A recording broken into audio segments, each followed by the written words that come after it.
Hi there, Chemistry 11.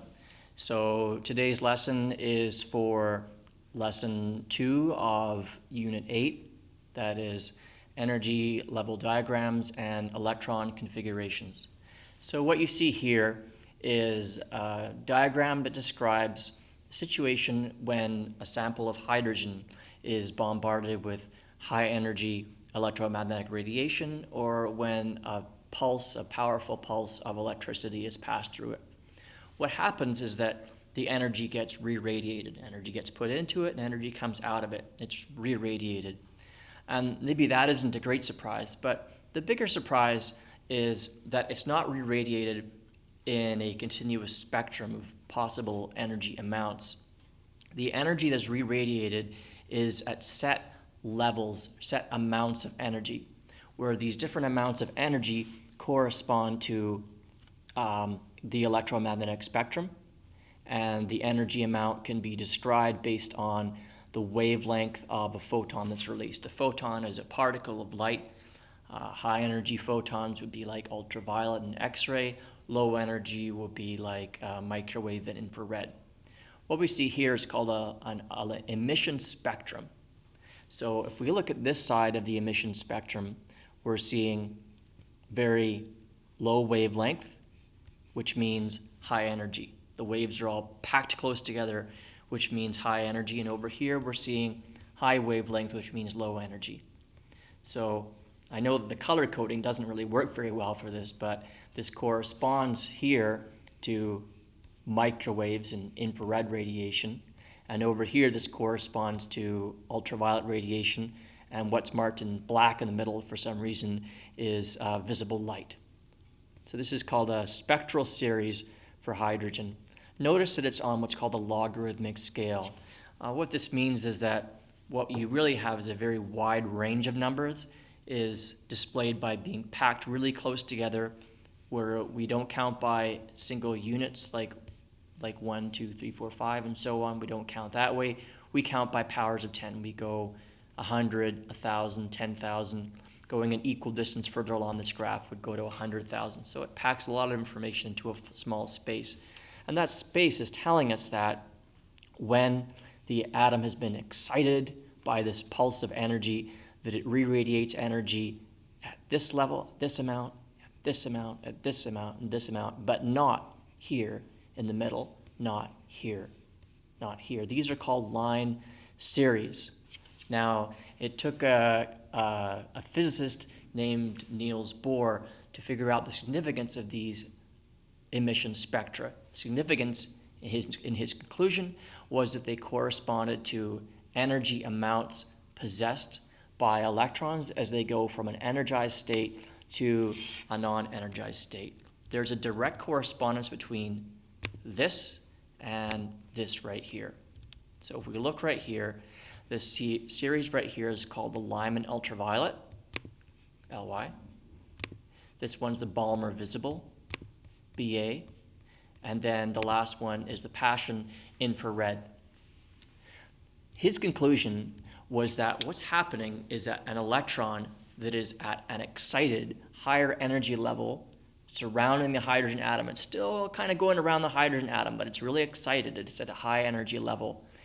When it goes down, when it drops down, because it's always going to drop down if there's space for it to drop down to, it loses that energy and emits that energy as a particular amount. That amount corresponds to a wavelength of light that might be released.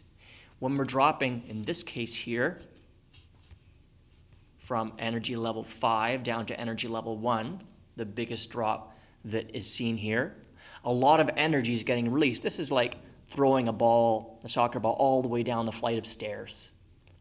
Versus right here, if you're, say, going only from energy level 4 to energy level 3, we emit just a little bit of energy. So this right here, these large amounts of energy correspond to ultraviolet radiation. When we're dropping all the way from these high energy levels all the way to the bottom, when you're dropping from a high energy level to one that's not quite as high, then your light that you're emitting is less energy. It's infrared. which is the same type of radiation that you will feel if you open up the door to your wood stove and expose your hands to the radiation coming from the burning wood. You're feeling the infrared radiation exciting the water molecules in your hands. That's a way of experiencing infrared. Your wood stove does not emit ultraviolet radiation. So those are different forms of radiation, and the conclusion is they're released by excited electrons going back down towards the ground state. Now, the purpose of Chemistry 11 is not to explore not to explore in great detail these structures, but what I will tell you is this, that these electrons are arranged in what is called orbitals. Where is it? Yeah, I think I do want to show you this next. Okay. So, looking right here, what we've got are different shells. This is shell 1, n equals 1. This is shell 2, n equals 2. For hydrogen, every one of these shells from n equals 1 up to, say, 13, is at a particular energy level. The finding, however, for atoms that have more than one electron is that these shells have to be separated into subshells. Those subshells are assigned letters. The letters are either S, P, D, or F. And things get more complicated for those subshells because different subshells have slightly different amounts of energy from others. If we examine, for example, sodium, I think one thing I'll start by showing you is the ground state of sodium is 3s. This is because the outer electrons of sodium, the furthest ones out, are going to be, that are in a non-energized atom, are in the 3s subshell. It has electrons in the 1s subshell, but the furthest ones out are 3s. Here's what happens when you have some sodium in a gas form that's releasing energy where the electrons have been in a high energy state. What is found is that in the spectrum we see that the subshells kind of start to separate from each other in terms of energy amount. This is in the 4s subshell, this is the 4p subshell, 4d and 4f. They have different energy amounts. For the 3 subshells, an electron can be at this level, or at this level, or at this level. Yes, it's in the same shell, but the different subshells also have different amounts of energy. This corresponds directly to how atoms can be, for lack of a better expression, built. When you build an atom, you're adding protons to it, and adding protons to it means you're also having to add electrons. Electrons that are added will always be added in the order of lowest energy outwards. You start by adding, in the same way that if you make a building, you have to build a ground floor in order to build a top floor. To build an atom, you fill the lower energy levels first and the outer ones last. Electrons can go up that high, but only by absorbing energy like a pulse of electricity or UV light, like I said before. So the numbers are shells. The S with a number with a letter is a subshell. Your 4 possible subshell types are S, P, D, and F. The S subshells have space for 2 electrons each. That means they have 1 orbital because one orbital has space for 2 electrons. The P subshells have 3 orbitals, meaning each P subshell has space for 6 electrons. The D have space for 5 orbitals, means a total of 10 electrons, and the F subshells have a space for 14 because they have 7 orbitals. What do the orbitals look like? This is what I was going to show you earlier. So the S subshells are the easiest to describe. Think about S, just think sphere. So here's your 1s. Hydrogen has only, at the ground state, has only got 1s electrons. And that S is just like you might have already expected the electron shell to look like, a ball shape, a sphere. The 2s orbital is also a sphere, it just happens to be bigger, looked at from the outside, and the 3s and so on is larger. Now the 3s subshell itself is actually not just one single level. The electrons in the 3s and the 2s can be here or they can be here. And then there's these white spaces in between with a 0% chance, 0% probability of finding an electron. Those are called nodes. The p orbitals, and we see a p orbital here on the right. I always think pear-shaped for p orbital. The red there shows the nucleus. So we're going well away from any kind of like ball, any kind of like planetary model for an electron going around a nucleus. It's not like that. The electrons really are better thought of as clouds of probability of finding an electron in any one spot. And the orbital itself looks like this. Notice that they're conceiving of three possible axes, an x, a y, and a z axis. The p orbitals are located along axes where you can have here, these are the x-axis p orbitals, the y-axis p orbitals, and the z-axis p orbitals. Each of these little ball-ish shapes here, I guess kind of like a plump pear, is a space that can be occupied by one electron. So this right here is a subshell, right? This is a p subshell. This is one orbital within the p subshell, and we have a total of three possible orbitals in the p subshell. The x, the y, and the z orbital within the p subshell. And this is what a single p subshell looks like when you take all three and you clump them together. It looks like a little bunch of berries.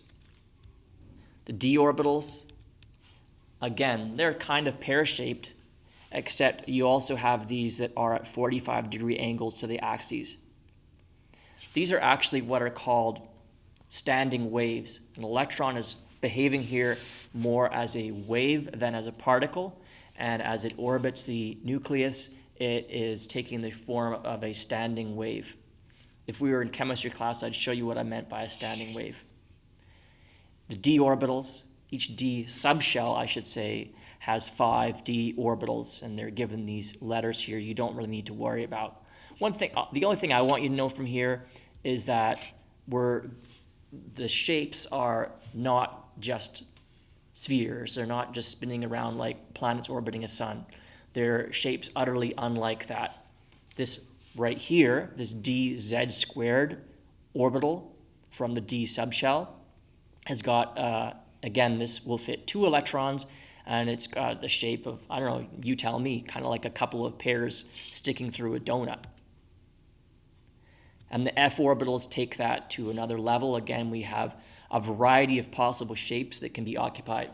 Keep in mind, as you go up, you're going up in energy. So these f subshells have higher energy than the d subshells in the orbital before them, within the same shell, I should say. Let's look, I think what I want to show you. Yeah, it is this. Okay, so this is the dynamic periodic table. It's awesome. A great resource for chemistry.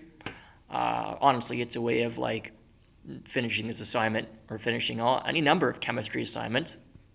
It has tabs. It organizes by property, like solid, liquid, or gas. You can look at different isotopes.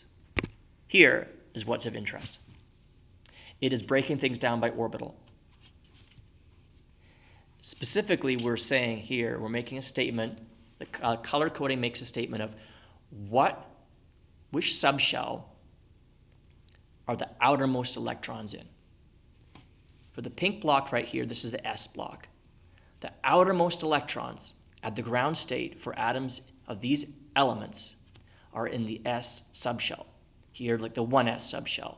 Here's the 2s subshell for period 2, the 3s subshell for period 3, the 4s, and so on. These elements here in the middle in yellow are called the D block elements. They're transition elements, transition metals, I should say. I'd like you to notice right here, we have the full electron configurations of these various elements. You could complete the assignment this way, but I hope you don't, because I'm just putting this to show you what it looks like. So here, what we see right here is the actual shape of the associated outer orbital, the orbital shape of the outermost orbital. So look at this. Hydrogen, that's a 1s orbital. This is lithium, it's got 1s and 2s. Here's beryllium, 1s and 2s, and they're both full. What we're seeing right here, those blobs, we're filling p orbitals right now. By the time we're getting here, now we're at potassium. It's got, its outermost orbital is 4s orbital. Now we're into the d block elements. Look at these different shapes right here. There's your 3d z squared orbital right there. Something that confuses a lot of students entering chemistry is the distinction to be made between periods and shells. The shells are numbers, energy levels within a hydrogen atom, where every number corresponds to a particular energy level, and that's all you need to know. As soon as you get to these different shapes, higher energy, as soon as you get to atoms that have more than one electron, the subshells start to kind of shift over by period. So yes, this is shell 3 right here, 3s here, 3s1, 3s2. This drops down here, and now this is also the shell 3 right here, but it's a subshell 3d. So we're going, this is 3s, here's 3d down here, and this is 3p. When electrons are being added to build up an element, we start by filling up 1s, and it has space for 2. Then we start by filling up 2s, and it has space for 2. Once we're at boron, we have to start filling 2p. Watch these things right here. Watch the electron configurations at the top right as I scan. For carbon, we do 2p2. We do 2p3 for nitrogen, oxygen 2p4.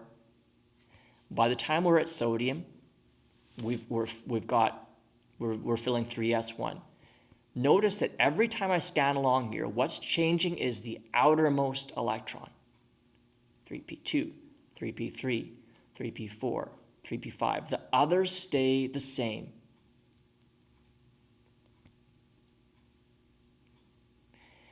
Now, unfortunately, I will show you one other thing. The chemistry is full of weird exceptions. Here is one right here. For whatever reason, the electrons like to occupy half-filled d subshells to the exclusion of s subshells. So watch what happens when you go from vanadium to chromium. So scandium 3d1, titanium 3d2, vanadium 3d3. You might think chromium 3d4, but instead what happens is we have an electron that hops from a 4s orbital onto a 3d orbital. So we get a half-full 3d orbital, which for whatever reason makes the chromium atoms happy. My thinking is when we get to manganese, it's going to be 4s2, 3d5. Let's see what happens.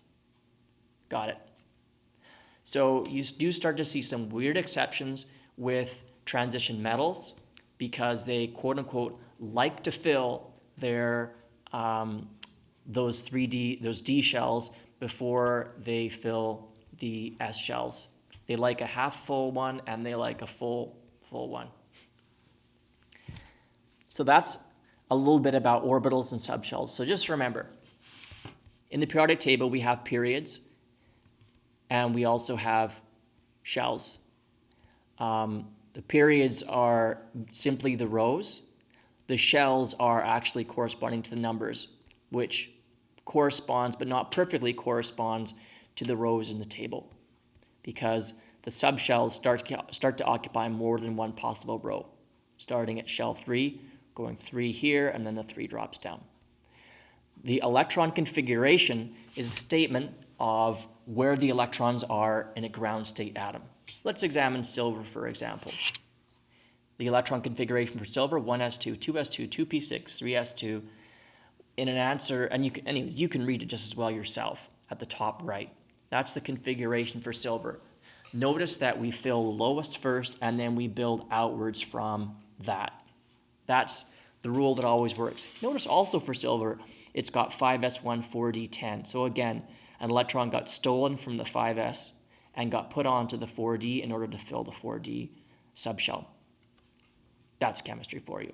I'm not going to try to go into it because it's not chemistry level understanding.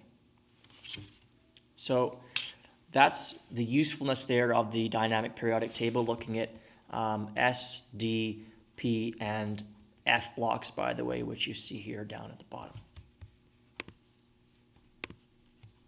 The other thing, however, the connection I want to make, actually, I'll show you this first. These are the noble gases: helium, neon, argon, krypton, and xenon. Just a reminder that these are clear, non-reactive gases and that they are found here. It is a lot of work for, say, I don't know, bismuth. That's a lot of work to write all that out. 1s2, 2s2, whatever, all the way up to 6p3. A lot of work when there's an easier way to do it. The easier way to do it is to recognize that when you can use what's called the core configuration. The core configuration recognizes that your core, quote unquote, for the electron configuration will be the nearest noble gas down. So what we would do for bismuth is we would say, well, what's the configuration for bismuth? Well, it goes up to 5p6. Xenon goes up to 5p6. Let's go back to bismuth. So for bismuth, we would say it's got the same shell as xenon, and then it's also got 6f2, 4f14, 5d10, 6p3. That's a lot less writing, and that's called core configuration. And here's an example of it right here for the first three rows of the periodic table, the first three periods. For the first period, it's simplest just to say the configuration for helium is 1s2. For this one here, however, we can avoid writing down 1s2 just by saying the helium shell plus 2s2, 2p3. That doesn't save a whole lot of space. But by the time we're at neon, yeah, at that point we are starting to save space. Neon, so phosphorus, for example, is got the same core configuration of neon, and then 3s2, 3p3. The other thing I'd like you to notice within this diagram is these red dots right here. These red dots are valence electrons, also called reactable electrons. Electrons that can be involved in a chemical reaction. The only exception here, this is a big one, is the noble gases. Noble gases are non-reactive, and so they're considered to have no reactive electrons. Certainly helium, neon, and argon are not reactive gases. And so by some measure, we would say that they have no valence electrons because they have no reactable electrons. Now, some noble gases are reactive, but in your textbook, they deal particularly with periods 2 and 3, and they say that the valence electrons for neon and argon, and helium for that matter, are 0. Otherwise, we see here that as we add electrons to this 2s and then to the 2p shell, we're adding reactable electrons, starting with lithium, which has 1 valence or a reactable electron, working all the way up to fluorine, which has 7 of them. The trend in the periodic table is for reactions to proceed to fill the outer shell, to have an octet of electrons. This octet rule works for elements in periods 2 and 3 of the periodic table. So it doesn't consider the 3D subshell. We're only working with 3s and 3p for these reactions. So this is how these elements behave here. Sodium is able to release 1 electron in a reaction. Chlorine needs only one more electron. In both cases, when sodium gives away its electron, it will have the same electron configuration as a neon atom. When chlorine gains an electron, like from sodium, it will have the electron configuration of an argon atom. In both cases, the octet rule is being satisfied. The rule that atoms will become more chemically stable, elements will become more chemically stable when they have 8 electrons in their outer shell, works for periods 2 and 3. The same principles of filling shells by sharing or by donating electrons works for elements in the other periods. It just happens to be that their subshells are more complicated, and so they form ions differently. The same principles for getting stability through stable electron bonds are being followed, just by a different way of getting there. You know, what I put forward here, I don't know, I didn't even need to do it, I guess. All I did here is I'm showing you the elements in period 2 and just drawing your attention to the fact that they look really different. And the result, this is all a result of what is going on with the electron shells. The chemical reactivity, the properties of chemical reactivity that are possessed by chemical elements, all depend upon what the valence electrons do. They give lithium versus beryllium versus boron their individual chemical characteristics and reactivity. That's all to do with what goes on with the electrons. Although, of course, the number of electrons that are possessed by an atom will be dependent on the number of protons that it has to attract those electrons.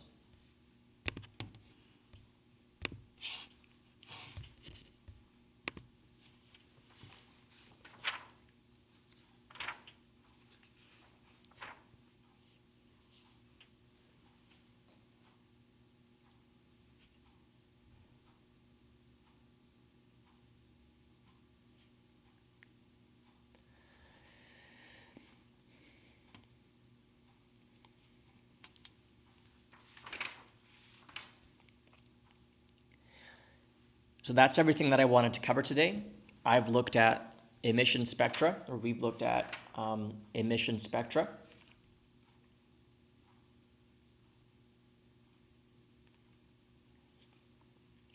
That's everything that I wanted to cover today. We've looked at energy levels in atoms based on results from looking at emission spectra, originally by Niels Bohr. We've seen how electrons orbit and the nucleus in shells, how those shells are broken down, where each cell is actually separated into certain subshells, S, P, D, and F.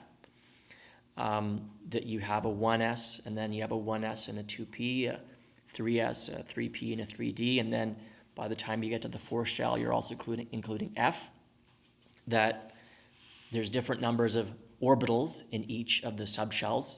That, for example, P subshells have 3 orbitals, space for 6 electrons. F subshells have 7 orbitals, space for 14 in total. We've looked at that.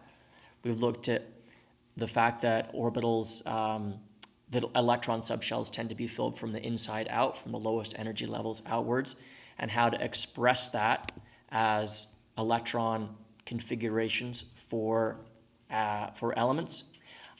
We've looked at the core configuration, which uses the noble gas configuration combined with the outer shell or valence electrons. And I've also defined for you valence electrons as reactive electrons or reactable electrons. The last thing to do in today's lesson is for you to have a look at the answers to some of the questions that I'm exploring. I don't think you'll find these questions super difficult, but I hope that you have found this video useful.